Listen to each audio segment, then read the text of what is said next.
जय सिया राम। आप सुन रहे हैं कैपिटल रेडियो अयोध्या। मैं हूं भावना राय और मैं हूं वात्सल्य राय। सभी सुनने वालों को जय सिया राम। कैपिटल रेडियो अयोध्या में आप लगातार सुन रहे हैं रामायण की कहानियाँ। रामायण का अर्थ है राम का अयन, यानी भगवान श्री राम की यात्रा। ये वो यात्रा पथ है जिस पर बढ़ते हुए राजकुमार राम मर्यादा पुरुषोत्तम भगवान हो गए। पिछले एपिसोड में हमने सुनाया कि कैसे भगवान राम ने विभीषण को शरण देने का निर्णय किया, और अब आगे की कथा। सादर ते ही आगे करी बानर चले, जहाँ रघुपति करुणाकर दूर ही ते देखे दो भ्राता, नयन आनंद दान के दाता। हनुमान जी और सुग्रीव विभीषण को बड़े आदर के साथ वहां ले चले जहां भगवान राम थे। विभीषण ने दूर से ही दोनों भाइयों भगवान राम और लक्ष्मण जी को देखा। दोनों भाई साक्षात आनंद के स्वरूप लग रहे थे। भगवान राम के दर्शन करके विभीषण की पलकें जैसे गिरना भूल गईं। वो एकटक भगवान को निहारने लगे। भगवान की विशाल भुजाएं, लाल कमल के समान सुंदर नेत्र और सांवले स्वरूप को देखकर विभीषण भावुक हो गए। सद कंध आयत उरसोहा, आनन अमित मदन मन मोहा, नयन नीर पुलकति अति गाता, मन धरि धीर कही मृदु बाता। भगवान राम के सिंह जैसे कंधे, चौड़ी छाती और करोड़ों कामदेव को लजाने वाला चेहरा देखकर विभीषण की आंखों में प्रेम के आंसू आ गए। उनका रोम रोम पुलकित हो उठा। वो बोले, नाथ दसानन कर मैं भ्राता, निशिचर बंस जन्म सुरताता, सहज पाप प्रिय तामस देहा, जथा उलू कहीं तुम पर नेहा। हे नाथ, मैं रावण का भाई हूँ। मेरा जन्म राक्षस कुल में हुआ है। मेरा शरीर तामसी है और स्वभाव से ही मुझे पाप प्रिय है, ठीक वैसे ही जैसे उल्लू को अंधकार से प्रेम होता है। श्रवण सुजस सुनि आयहु, प्रभु भंजन भवभीर, त्राहि त्राहि आरति हरण, शरण सुखद रघुवीर। विभीषण बोले, हे प्रभु, मैंने आपका यश सुना है। आप जन्म मरण के भय को मिटाने वाले हैं, दुखिए को दुख को दूर करने वाले हैं। भगवान रघुवीर, मेरी रक्षा कीजिए, मैं आपकी शरण में आया हूँ।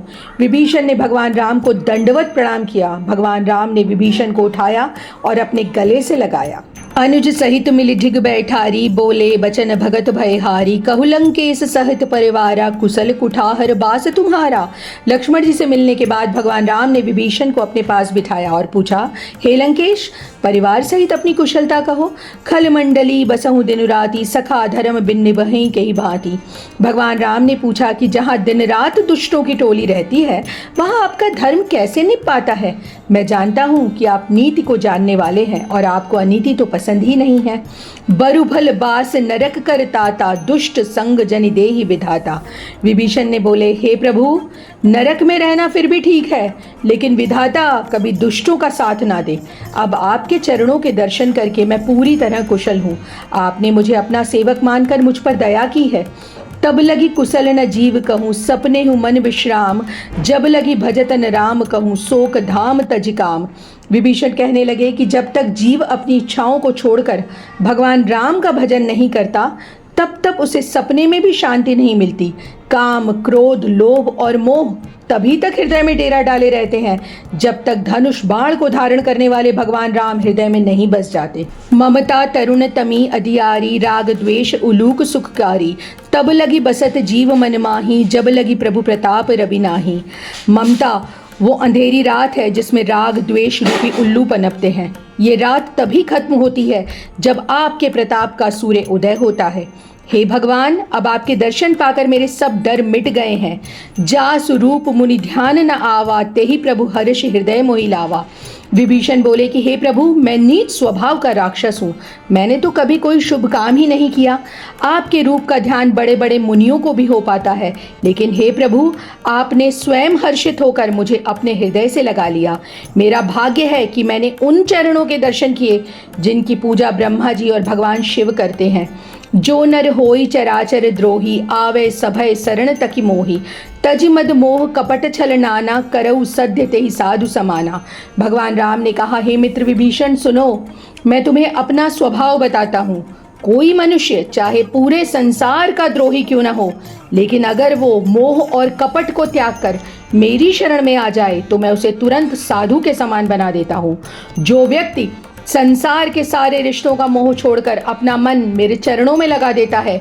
जिसके मन में कोई इच्छा, कोई हर्ष या शोक नहीं रहता, वो मुझे वैसा ही प्रिय है जैसे किसी लालची व्यक्ति को धन प्रिय होता। सुनु लंकेश सकल गुण तोरे, ताते तुम अतिशय प्रिय मोरे। भगवान राम ने कहा, हे लंकेश, आपके भीतर तो सभी गुण हैं, इसलिए आप मुझे अत्यंत प्रिय हैं। भगवान राम की बातों को सुनकर विभीषण बार बार उनके चरण पकड़ रहे थे। अब कृपाल निज भगति पावनी, देहु सदा शिव मन भावनी। विभीषण ने कहा, हे प्रभु, पहले मेरे मन में कुछ राजपाट की इच्छा थी, लेकिन आपकी प्रेम रूपी नदी में तो चाह बह ही गई है। अब तो बस अपनी वो पावन भक्ति दे दीजिए जो शिवजी को प्रिय है। एव मस्तु कही प्रभु रणधीरा, मागा तुरत सिंधु कर नीरा। जदपि सखा तव इच्छा नाही, मोर दरसु अमोघ जग माही। भगवान राम ने एवमस्तु कहा और तुरंत समुद्र का जल मंगवाया। उन्होंने कहा, हे सखा, भले ही तुम्हारी इच्छा राजपाट की नहीं, लेकिन मेरा दर्शन कभी खाली नहीं जाता। अस कही राम तिलक तेहि सारा, सुमन वृष्टि नभ भई अपारा। भगवान राम ने समुद्र के जल से विभीषण का राज तिलक कर दिया। देवता आकाश से फूलों की वर्षा करने लगे। जो संपत्ति शिव राव नहीं, दीन्हे दिए 10 माथ, सोई संपदा विभीषण नहीं, सकुच दीन रघुनाथ। जिस संपत्ति को पाने के लिए रावण ने अपने 10 सिर को काटकर शिवजी को चढ़ा दिया था, वही लंका का अखंड साम्राज्य भगवान राम ने विभीषण को बड़े संकोच के साथ दिया, जैसे ये बहुत सी छोटी सी ही बात हो। इस एपिसोड में इतना ही। अगले अंक में हम आपको सुनाएंगे आगे की कथा। कार्यक्रम को पसंद करने और शेयर करने के लिए हम आप सभी सुनने वालों के बहुत आभारी हैं।